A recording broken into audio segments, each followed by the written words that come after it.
Fortnite Fractured was the Fortnite event of all time. What happened here? Why is this event a chapter finale event? Why was it so forgettable? Or if people did remember it, why is it for all the wrong reasons? What went wrong with Fortnite Fractured? And how could Epic improve future live events? That, my friends, is what this video is all about. Hey, what's going on, geeks? Maxusthebeast is here, and welcome back to another Fortnite video. Today we're discussing the utter travesty that is the Chapter 3 finale event, also known as Fortnite Fractured. This event was, honestly, really controversial in the Fortnite community because people weren't sure what to expect with a Fortnite event because, of course, they're supposed to be surprising. However, the surprise here was not exactly the fun kind of surprise, if you will. When you play through a Fortnite event, you're expecting something special. Fortnite live events have garnered themselves quite a reputation of being fun, exciting, and always bringing something new to the table. Always one-upping each other. And it is Fortnite that has popularized the trend of of other games trying to capitalize on this excitement by having their own live events, although granted, usually with less quality. And Fortnite has still reigned supreme for the most part in the field of doing what no other games tend to do, and that is these massive events that not only provide a visual spectacle to behold, but also a unique gameplay experience with multiple moving parts, and also adding to an overall narrative that Fortnite has been building in the background for years. Events like Operation Skyfire here, for example, really changed up everything for the Fortnite storyline, bringing the cubes back into focus and reintroducing us to one of the story's big villains, the Last Reality, which has been plaguing the island for the entirety of the season connected to the event, but was about to get even more crazy in the months to come. But alongside the gameplay elements, there were of course also more visually appealing portions, as well as some cinematics, or things that are kind of close to it, such as the finale to Operation Skyfire, where we're all free-falling over the island as wreckage and cubes destroy everything below. Or legit cutscenes with fully animated cinematics that, well, we're not really doing anything here, but we get to sit back, relax, and watch the show for a few minutes before the game integrates back into gameplay. Because after a bit of watching cinematics play out, we transition right back into running through the bunker and actually playing through the event. There's something that makes these events special, and that is a seemingly seamless transition between gameplay, cinematic, and then oftentimes back again. These events, again, have truly defined Fortnite as its own unique beast. And over time, each event has become more and more interactive with the player, with players being able to contribute more to what's actually going on in the event. For instance, my personal favorite Fortnite live event was Collision, which concluded the second season of Chapter 3. This event put you behind the weapon system of the massive 7 mech as it traversed across the Fortnite map to destroy a super weapon created by the 7's main enemy, the Imagined Order, in an all-out war. It was fun. You were shooting at tanks and shooting at all sorts of things. And once again, it blended cinematics with gameplay effortlessly. Not only were there just crazy stuff going on with ray shields popping up here and there, quick time events where you had to mash to fire off a repulsor beam at somebody, unibeam, whatever the term is. Whatever the case, the thing got destroyed, and it was pretty exciting to see. But this event was truly special, with gameplay elements, the goofy dialogue you get before the event starts to lighten the mood before you go fight a war. And then again, actual cinematic parts. But this time, integrating the player even into the cinematics. That's sick. Everything here has been more and more player focused in integrating people into the event more than just being seemingly active bystanders, as previous events had been. I mean, the first couple Fortnite events, you could still kill each other while the events are going on. So half the time, at the time, one of the kill records was broken because during the first ever Fortnite live event, players had built a massive viewing platform, and then some determined person pickaxed it down to kill 40-some people who were just trying to watch the rocket fly around. Epic learned from that, and it has now made us at least invulnerable to other player damage, although in some events like the end here, you could still take plenty of damage. Then let's jump back over here to Fractured. The event had a similar premise to the end, where an alien force is invading and we have to fight them off. However, this time, we don't actually do any of the fighting. Even though the fight we were waging with the cube monsters in the Chapter 2 end event was ultimately futile, we still got to feel like we did something. We get to shoot at something and watch things explode.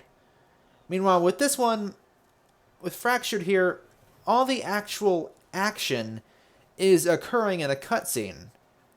Granted, it looks pretty cool, but many players, myself included, probably would have liked it a bit better if we were actually involved with it. Because again, sure, the cinematic's really cool and all. I like the cinematic work that they put into this. It's visually appealing. It looks really cool. And again, I liked that. But it also would have been a lot more fun to have actively been involved with the actual boss fight against the Herald. You could have had it sort of like the Storm King limited time mode back in Chapter 2 Season 1, where you all just shot at this massive boss for a while until you defeated it, or in this case, made it transition into a massive chrome thing that would ultimately just Thanos snap us out of existence. Because even in this situation, futility was still fun. We had to actually experience what it's like to be pushed to the brink of destruction and fight against these endless hordes of monsters that you have absolutely no way of actually stopping. First, the security turrets that they had stationed around the place got destroyed. Then we got boxed in by literal cubes. And then our weapons got stolen from us by UFOs, making us entirely helpless and fully dependent on the blue cube for safety. But even though the effort was futile, it was something we actually got to play through and experience. Again, back to Fractured, the entire fight we just watched. We didn't get to participate in it. It was ultimately, again, a futile effort once again, but we didn't even get to really experience it because we just watched the cinematic. Again, well put together. I'm not going to deny that. I enjoyed the cutscene, but I would have preferred to maybe play it a little bit before we got to this point. Maybe have the cinematic start, here where all the chrome tornadoes are forming. We're getting all locked and loaded for the fight. The Herald appears, and then it transitions into gameplay while we shoot at the thing for a bit, and then it cuts after we destroy the Herald the first time, before she reforms into the massive chrome version of herself and wipes us off the face of the earth. I think that way we could have still done something, but still experienced the same amount of futility that was trying to be conveyed. We would have still lost, the outcome would have been the same, but at least we would have had some remote feeling of connection to it and felt like we were actually able to maybe sort of accomplish something, even if it did ultimately prove futile. I don't know. I think that could have been a bit more fun than just watching a cinematic, because if there was something else that was interesting that followed this, it would have been more forgivable. However, after the first cinematic was over, we get transitioned back into gameplay. However, just like the event's name, it felt pretty fractured. Okay, I'll see myself out. This was Fortnite's longest event ever, where most events last anywhere from 15 to 20 some minutes, not counting the warm-up time period that starts about 10 to 20 minutes before, sometimes even 30 minutes before the event starts, where players can just screw around with each other in the lobby, or just, in the case of collision, mess around with the weapon system. With this one, the gameplay portion of the event was a solid 40 minutes. Again, making it the longest Fortnite event in history. However, there wasn't really much going on. While there was a lot of moving parts going on, like the 0 Point actively pulling in different chunks of land, the quests that we had to do during this portion of the event were just a series of fetch quests to find 0 Point fragments in random places, to fish up 0 Point fragments, to do just random things. It wasn't really sensical. No one had a clue what was going on half the time. We just kind of went through the motions. Yeah, it was kind of mindless fun at the time, but I honestly felt throughout this event like I was playing a Roblox game rather than a Fortnite event, because I had absolutely no idea what was going on. The majority of the event, I was sitting here asking my teammates, hey, where's the other cooler? Because I needed to find another cooler for frig all reason to get a 0 Point fragment to progress this thing forward. Every time the 0 Point would actively do something, I kept wondering, okay, is something else going to happen? Are we going to transition somewhere else? What's going to happen now? But instead it was just another portion of this weird pieced up map that would have more challenges and random things to do on it that would keep the thing going for another half hour. There was challenges to throw random things into 0 Point to see what would happen, like a chicken, for example. You got a piece of meat back that you had to give to somebody. Why? Why are we doing this? Now, there is a technical lore explanation for it, which does give you some solace that what we were doing here actually did matter in the grand scheme of things. Where the entire point of this event was trying to revitalize the 0 Point after it had been exposed and was put into a state of dormancy ever since late Chapter 3, Season 3. And now the thing is dormant and won't be doing all that much. So we're grabbing these fragments in order to wake the thing back up, so we can piece together a new reality for ourselves after the last one got nuked. So focusing on the lore aspect of things might add some solace to the seeming nonsense that was the majority of the event. Where, yeah, sure, it was a lot of fetch quests, but we were ultimately helping to revitalize the 0 Point and get reality itself put back together. There were a plethora of flashbacks to previous events and other incidents in the Fortnite storyline to help familiarize yourself with the Fortnite storyline up to this point. And also just, just get you some more reality 0 Point fragments or whatever. I don't know, that just kind of felt like a slap in the face of what we could have been getting. Contrary to my tone, I actually didn't hate this event. It might be my least favorite, or close to my least favorite Fortnite events in comparison to all the other ones. I think the only one I don't like more than, or I like less than this one, would be the Ice King event from Season 7, Chapter 1, where literally the Ice King shows up and covers the map in snow, and that's all she wrote. But, again, this event, I don't really know what's going on with it. It was just a lot happening where you're doing these seemingly pointless fetch quests until we're doing something. I keep thinking, oh, we're getting ready to go somewhere. We're getting ready. Something's about to happen because we're floating. Then, nope, it's grabbing another hunk of land. But for some reason, we have to float for them to be pulled into the conglomeration. I don't know. So I like the storyline stuff that's going on with it. I like the additions to the lore, because as a person who is an actual fan of the Fortnite storyline, I like the thematic stuff going on with this event. But the gameplay execution of it didn't exactly work for me. And it was 40 minutes of these fetch quest things to be sandwiched in between two, while solid and interesting cinematics. You watch the cinematic to play through fetch quest to watch the cinematic.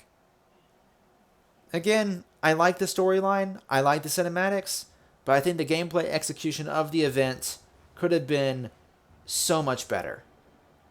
And I feel like the majority of the Fortnite community agrees with that statement, because while there are definitely people who are more verbally upset about this event, who did legitimately hate the event, but there were plenty of others who were like myself, didn't necessarily hate it, but not the biggest fan of it, and thought that the execution could have been a whole lot better. Which leads us to the question of where now? Where are we going to go with Fortnite events in the future? Especially since we are now, at the time of this recording, approaching Chapter 4 Season 2. Which typically now Fortnite does live events every other season, which means at the end of Chapter 4 Season 2, there will be another live event. Well, let's take a minute to talk again about what worked. I personally think that the more interaction we have with the event, the better.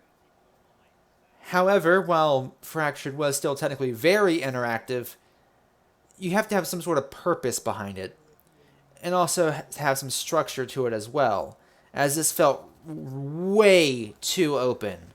Again, I felt like I was playing a Roblox game over a Fortnite event, because I had no clue what was going on, and it felt just so random. The stuff we were doing was just so unusual that I wasn't really sure what was going on half the time.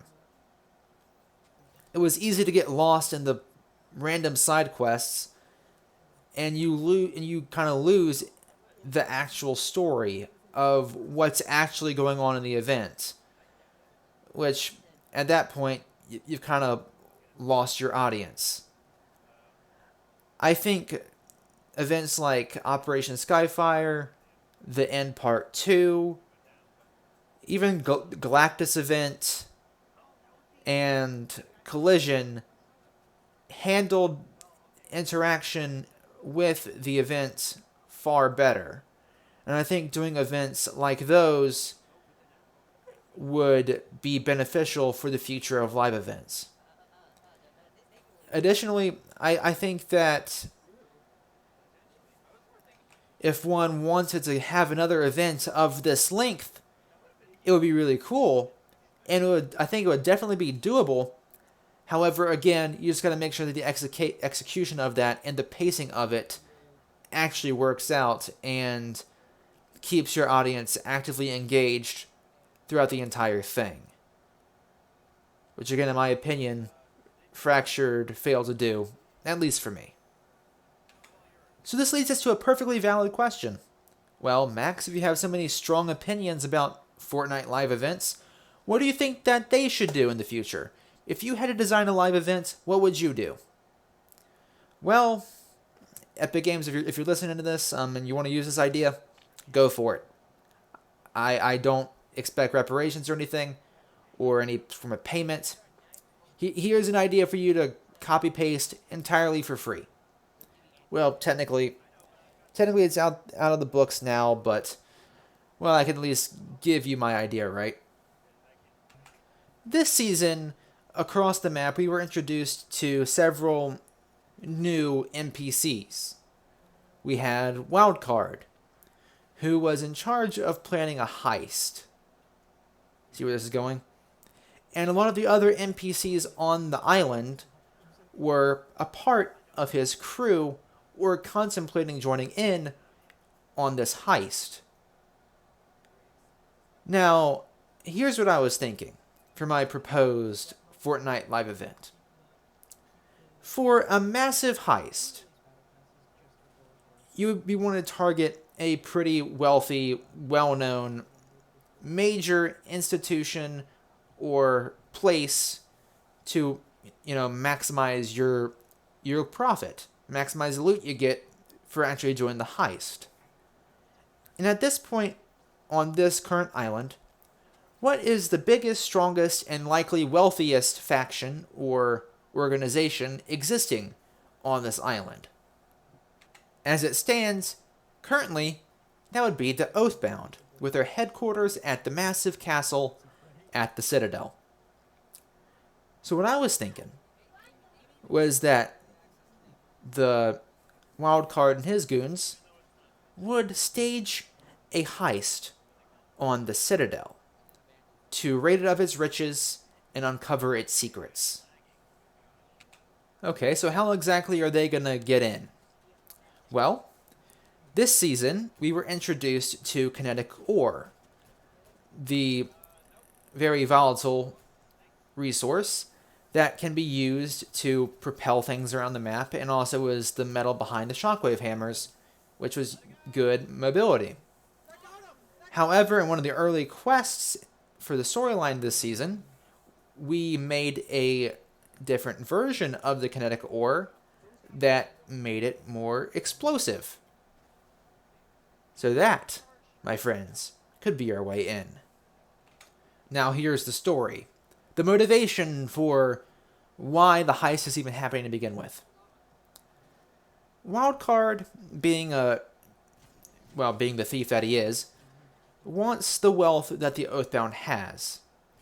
However, before her disappearance, the Paradigm, one of the seven, left behind a message for Wildcard, hinting that wealth and information beyond his imagination could be found within the hidden vaults in the Citadel. Why would this be of interest to the Paradigm, you may ask? Well, the Ageless, the head of the Oathbound, has been confirmed to be a snapshot left to rule an empire. A snapshot of who? Well, Geno, the mysterious shadowy being that we see at the end of Collision, who is also the leader of the Imagined Order, one of the big bads in the story. And with many hints across Oathbound locations suggest that the Oathbound might be a medieval version of the Imagined Order, and that the Ageless Champion is likely a snapshot of Geno and might have connections to a preliminary formation of this forming order. This, of course, would be of huge importance in preventing the Imagined Order from resurfacing after their defeat during Collision. Ensuring the IO's defeat would be of huge priority for the Paradigm, especially with the Seven out of commission. So preventing major threats like IO from showing back up again, it's important to understand your enemy to make sure that your fears may or may not be justified.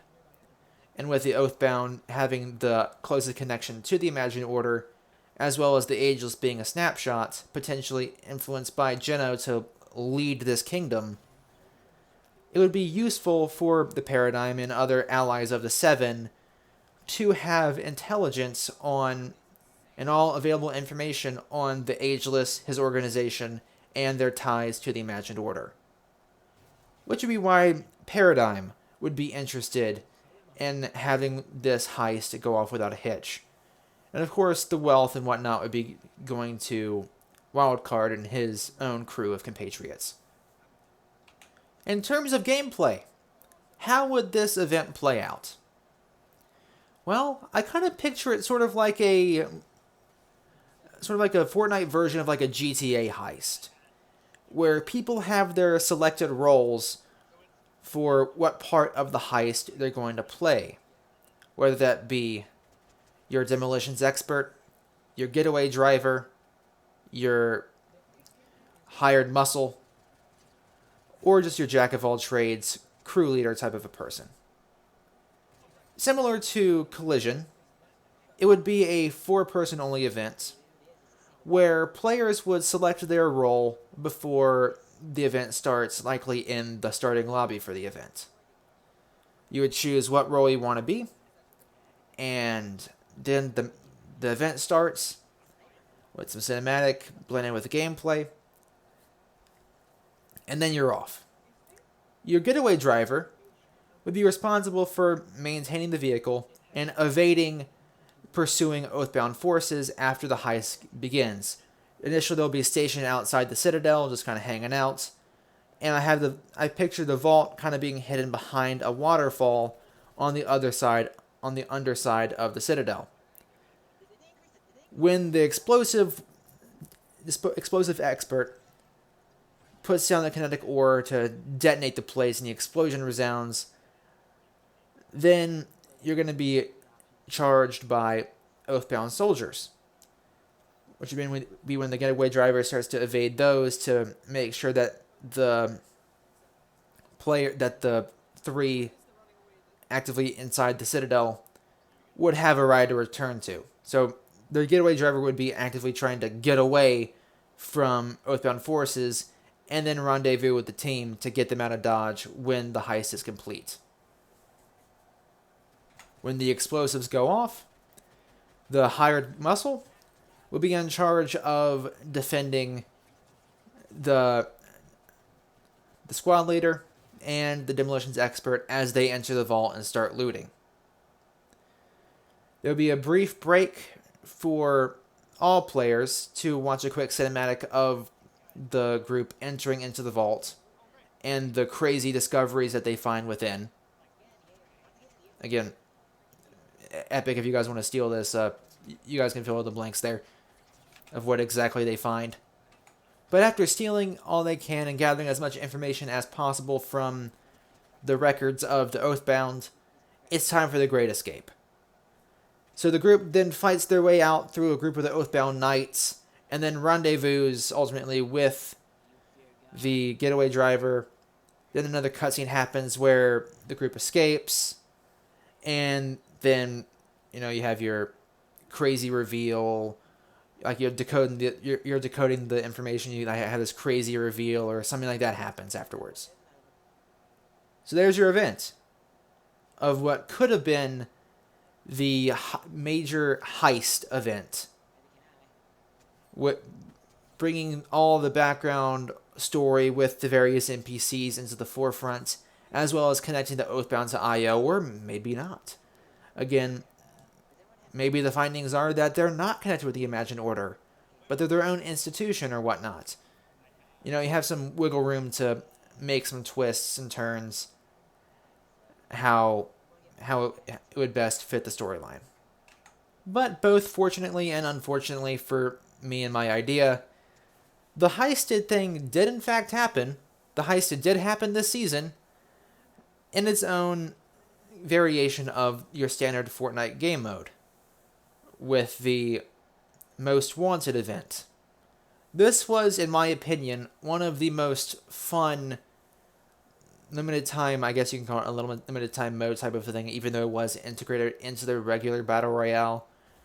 This was a tremendously fun experience, and even though I'm sad that at this point the heist idea would likely no longer work, because the Most Wanted event was that heist. I am satisfied with the product we got throughout this gameplay experience, because I had fun during this event. But if in some strange situation the heisted event could actually happen, hey, Epic, you have your idea right there. It's there for you. I don't know. We'll talk. But that's just one man's thoughts on how you could do some sort of integration with gameplay, cutscenes, whatever.